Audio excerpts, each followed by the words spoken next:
الحمدللہ رب العالمین والعاقبۃ للمتقین الصلاۃ والسلام علیک یا رحمۃ للعالمین اما بعد فاعوذ باللہ من الشیطان الرجیم بسم اللہ الرحمن الرحیم اِنَّا نَحْنُ نَرِثُ الْأَرْضَ وَمَنْ عَلَيْهَا وَإِلَيْنَا يُرْجَعُونَ صدق اللہ العظیم۔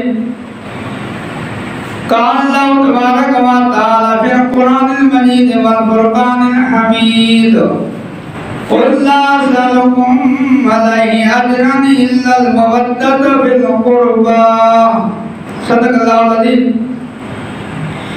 وَبِبَرَكَةِ مُحَمَّدٍ إِنَّ اللَّهَ وَمَلَائِكَتَهُ يُصَلُّونَ عَلَى النَّبِيِّ يَا أَيُّهَا الَّذِينَ آمَنُوا صَلُّوا عَلَيْهِ وَسَلِّمُوا تَسْلِيمًا اللهم صل على سيدنا مولانا محمد وعلى آل سيدنا وصحبه سيدنا مولانا محمد بارك وسلم عليه الصلاة والسلام عليك يا رسول الله وعلى آلك وصحابك يا حبيب الله۔ السلام بھائی بزرگوں، میں نے آپ کے سامنے رب العالمین کی غیب کتاب قرآن مجید فرقان حمید سے دعائیں تلاوت کی۔ اللہ رب العزت کا لاکھ لاکھ شکر احسان کہ رب کائنات نے اپنے گھر میں آنے کو توفیق دی۔ آج شعبان المعظم کی 5 تاریخ اسلام کے حوالے سے شعبان المعظم کی 5 کو شہزادہ رسول، نواسہ رسول، سید الشہداء امام حسین رضی اللہ تعالیٰ عنہ کی ولادت کا سعادت ہے۔ اگر ہم تاریخ اسلام کا مطالعہ کریں، محرم کے مہینے میں شہادت امام حسین ہے، اور محرم کے مہینے میں جب شہادت امام حسین ہے پھر اس مہینے کوئی اعلیٰ ولادت نہیں ہے۔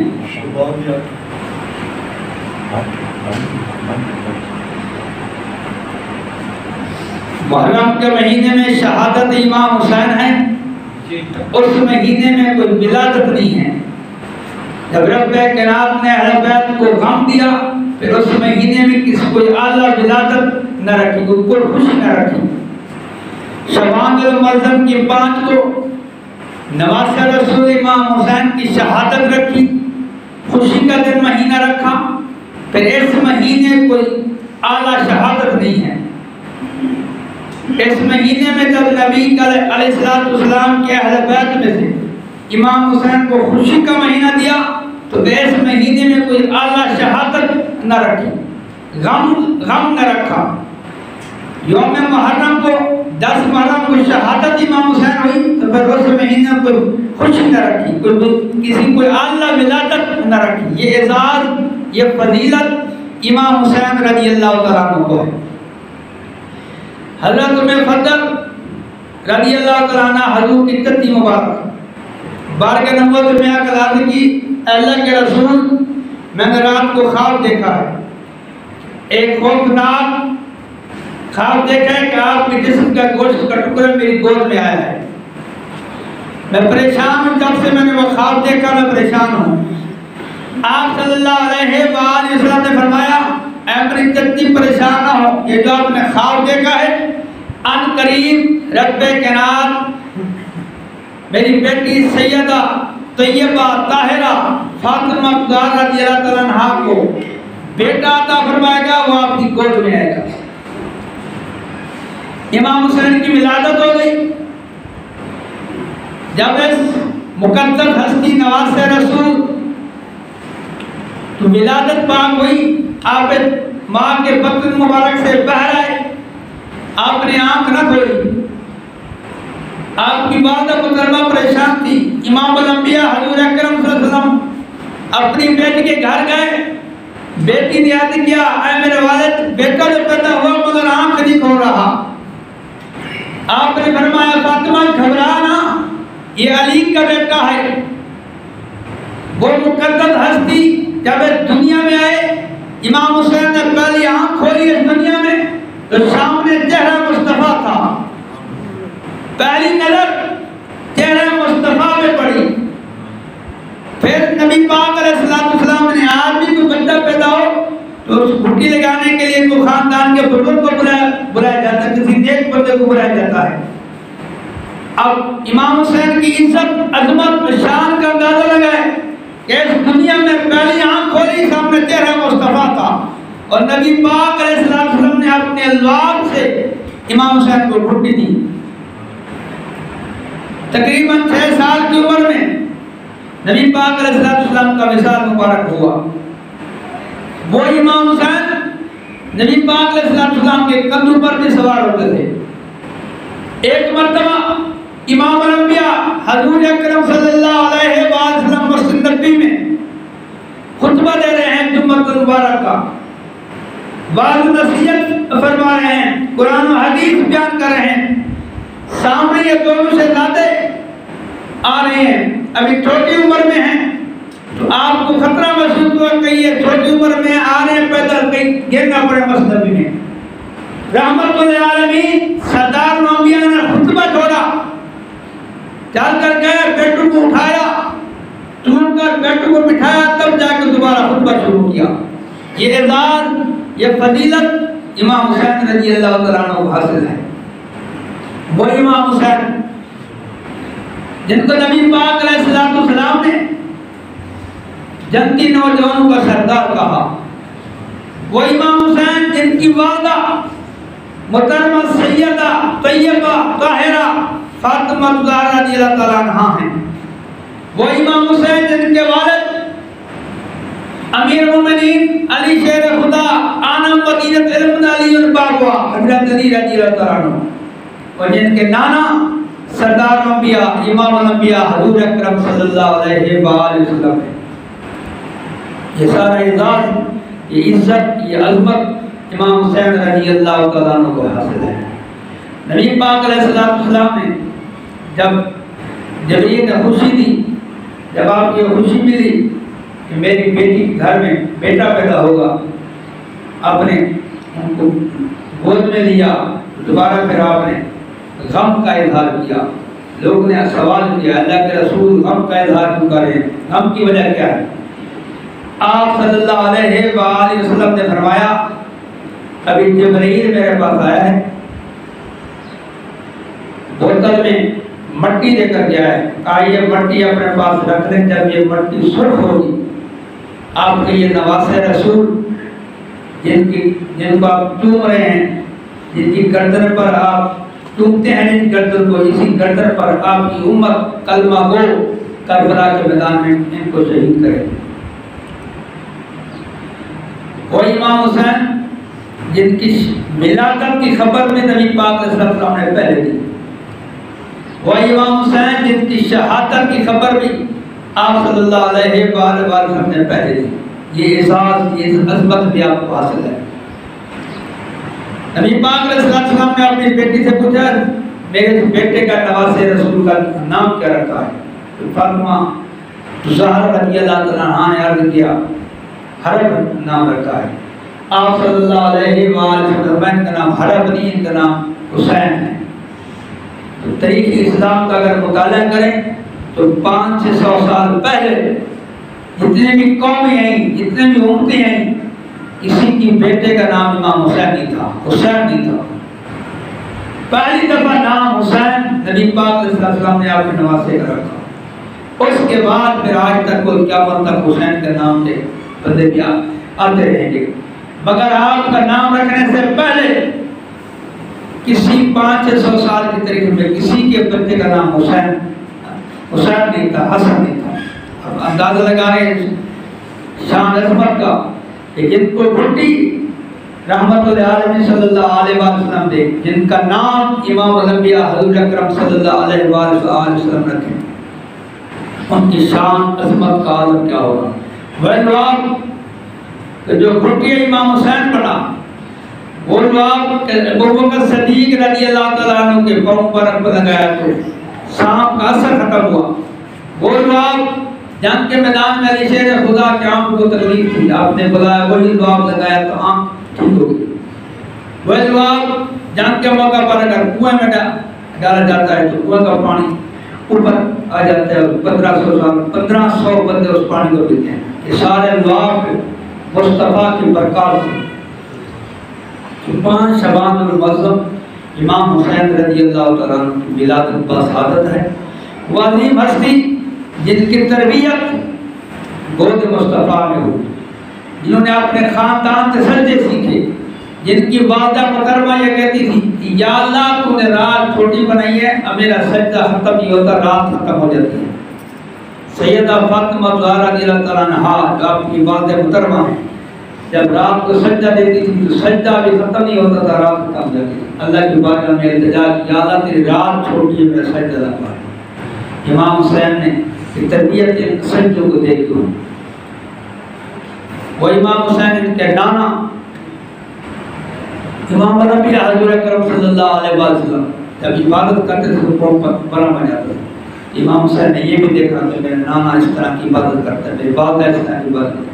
تو سجدوں آپ نے سجدے دیکھے, اور آخر کار کربلا کے میدان میں سجدے میں کیا قیامت کے دن زمین گواہی دے گی. کوئی کسی ماحول میں شہید ہوا, کوئی کس ماحول میں شہید ہوا, کربلا کی زمین گواہی دے گی, اور سجدے کی حالت میں شہادت کا اعزاز بھی امام حسین کو حاصل ہے. امیر المومنین عمر بن خطاب رضی اللہ تعالیٰ عنہ کے دور خلافت میں امیر عمر بن خطاب کا بیٹا امام حسین کھیل رہے تھے, اس طرح بچے کہتے ہیں. امام حسین نے عمر بن خطاب کے بیٹے کو کہا تو تم تو ہمارے غلام کا بیٹا ہے. جب امیر المومنین خلیفہ وقت سے سمجھنے کہ آج کا وزیر اعظم امیر المومنین تھے, کئی لاکھ مربع میل کا حکمراں, امام حسین نے کہہ دیا عمر بن خطاب کا بیٹا گیا اپنے باپ کے پاس, کہا مجھے ایسے ایسے امام حسین نے کہا ہے, جبکہ میں بادشاہ کا بیٹا ہوں, خلیفہ وقت کا بیٹا ہوں. امیر عمر بن خطاب رضی اللہ تعالیٰ عنہ کاغذ قلم دیا اپنے بیٹے کو کہ جا کر امام حسین کو یہ بات لکھ دے. لکھ دی. عمر بن خطاب نے کہا یہ جب میں فوت ہو تو میرے قبر میں رکھ دینا, کا قیامت کے دن میں دکھاؤں گا کہ نواز سے رسول نے لکھ کے دیا کہ تم ہمارے غلام ہو. وہ امیر عمر بن خطاب رضی اللہ تعالیٰ عنہ جب خلیفہ بنے, لوگ آتے تھے, ایسا ماحول تھا جہاں پہ اہم میٹنگ میں تھے. آپ نے ملازم کو خادم کو حکم دیا کوئی ہے تو اس کو اندر آنا جانا, جس طرح آج کوئی ہے میٹنگ ہو رہی ہے. امیر المومنین عمر بن خطاب رضی اللہ عنہ مہمان ہونے تھے, آئے ہوئے تھے. کیا دیکھتے ہیں کہ امام حسین آتے ہیں, ویسے آئے. خادم نے کہا اس طرح کی میٹنگ ہو رہی ہے, آپ ایسے واپس چلے گئے. تو ابھی میں ضرور کی نماز کے بعد چاہتے جہاں سے ملاقات کر لوں گا. اپنی مرضی سے اندر نہ آئے. آپ کا بیٹا آیا, عمر بن خطاب کا بیٹا آیا, تو غلام نے کہا امیر مومنین کا حکم ہے کہ میٹنگ ہو رہی ہے, کسی کو اندر نہیں آنے دینا, اور ان کا اپنے چلے گئے. میٹنگ ختم ہو گئی. عمر بن خطاب رضی اللہ تعالیٰ نے پوچھا ہاں کون کون ہے, جس نے کہا امام حسین ہے. آپ نے کہا دنیا نہیں تھی. عمر بن خطاب رضی اللہ تعالیٰ عنہ خود چل کر اہل بیت کے گھر گئے. امام حسین سے پوچھا وجہ کیا تھی, کیا آپ آئے تھے؟ تو میں تو ویسے آیا تھا, کوئی کام تھا, میں ویسے ہی واپس چل گیا. مجھے آپ کے خادم نے کچھ نہیں کہا.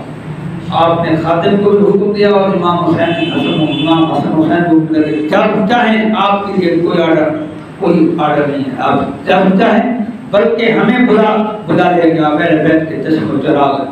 ہمیں دین آپ کے گھر سے ملا, شریعت آپ کے گھر سے ملی. یہ صحابہ اور اہل بیت کا ادب اور احترام تھا. امام حسین رضی اللہ تعالیٰ عنہ جن کی تربیت نگاہ مصطفیٰ میں, رخ مصطفیٰ میں, نبی پاک کے ساتھ گود میں ہوئی. 56 سال آپ کی عمر مبارک ہے. اور تاریخ میں آتا ہے جب کربلا کے میدان میں گئے, آپ کا ایک بال بھی سفید نہیں تھا. جب آپ نے لاشیں اٹھائیں, اپنے خاندان کے لاشیں اٹھائیں, تو اس وقت جب شہید ہوئے تو سارے بال سفید سفید. وہ امام حسین رضی اللہ تعالیٰ عنہ جب کربلا کے میدان میں پہنچے آپ نے وصیت کی، جو آپ ساتھ لے کر گئے تھے، ان کو کہا کہ تم اگر جانا چاہتے ہو تو یہ لوگ میرے خون کے پیاسے ہیں، چراغ بجھا دیا، اندھیرا کر دیا کہ جو جانا چاہے میری طرف سے اجازت ہے۔ جب چراغ دوبارہ بجھا تو ایک بندہ بھی نہ دیا۔ تو کربلا کے میدان میں آپ شہید ہوئے۔ نبی پاک علیہ السلام نے فرمایا جس نے میری اہل بیت سے محبت کی، امام حسن حسین سے محبت کی، اس نے مجھ سے محبت کی۔ یہ بھی تاریخ اسلام ہمیں بتاتی ہے جو خارجی سے، جو علی و شیر علی و اہل بیت سے بغض رکھنے والے تھے خارجی، وہ عبادت میں، تقوی میں، تلاوت قرآن میں باقی لوگوں سے زیادہ تھے۔ ان کی نماز لمبی لمبی ہوتی تھی، ان کی تلاوت لمبی ہوتی تھی، بات لمبی ہوتی، مگر وہ خارجی سے اہل بیت سے بغض رکھنے والے تھے۔ نبی پاک علیہ السلام کا فرمان ہے کہ اس طرح تیر کمان سے نکل جاتا ہے، اسی طرح جو اہل بیت سے بغض رکھتا ہے، دعو رکھتا ہے، شیر خدا میرے گھر بنو۔ رب کائنات نے وعدہ فرمایا قل لا اسألکم علیہ اجرا الا المودۃ فی القربى، اے میرے محبوب اپنے کو فرما دے کہ میں نے تمہیں توحید کی دعوت دی ہے، دین کی دعوت دی، خدا کا عرفان دیا، خدا کی پہچان کری۔ تم ہزارہ بتوں کے آگے جھکتے تھے، تمہیں خدا کے آگے جھکایا، مگر تم سے کوئی اجر نہیں مانگتا، تم مزدوری نہیں مانگتا۔ قل لا اسألکم علیہ اجرا الا المودۃ فی القربى، صرف اپنی اہل بیت کی محبت مانگتا۔ اہل بیت کا جو جسم و چراغ وہ امام حسین رضی اللہ تعالیٰ عنہ، ان کی ولادت باسعادت شعبان المحرم کا مہینہ ہے۔ یہ مہینہ بڑی عزت، عظمت اور شان والا ہے۔ تاجر مدینہ صلی اللہ علیہ وآلہ وسلم نے فرمایا شعبان مہینے کے مہینے میں اہتمام کرو، اپنی تیاری کرو آنے والے مہینے رمضان المبارک سے۔ امام حسن بصری رحمۃ اللہ علیہ فرماتے ہیں جس طرح کسان زمین میں بیج بوتا ہے، رجب کا مہینہ جو ہم گزار چکے یہ بیج بونے کا ہے، شعبان المحرم کا مہینہ جس طرح کسان پھر اس بیج کو پانی دیتا ہے، کھاد وغیرہ دیتا ہے، کھڑے کرتا ہے، شعبان المحرم کا مہینہ اسی طرح ہے۔ پھر کسان جو فصل پک جاتی ہے تو فصل حاصل کرتا ہے بڑی خوشی سے، تو مسلمانوں کے لیے پھر وہ مہینہ رمضان المبارک ہے۔ رمضان المبارک کے فیوز و برکات اصل وہی حاصل کرے گا جو اس کی تیاری پہلے شروع کرے گا۔ نبی پاک علیہ السلام کا اجازت مبارک تھی رمضان المبارک کے علاوہ باقی جتنے 11 مہینے آپ شعبان المحرم کے مہینے میں زیادہ روزے رکھتے تھے، تو یہ بھی مستحب ہے، سنت ہے کہ 20 رمضان کے بعد پھر آپ روزے نہ رکھنے کو حکم دیا تاکہ آنے والے جو فرض روزے ہیں اس کا بھی اہتمام کیا جائے۔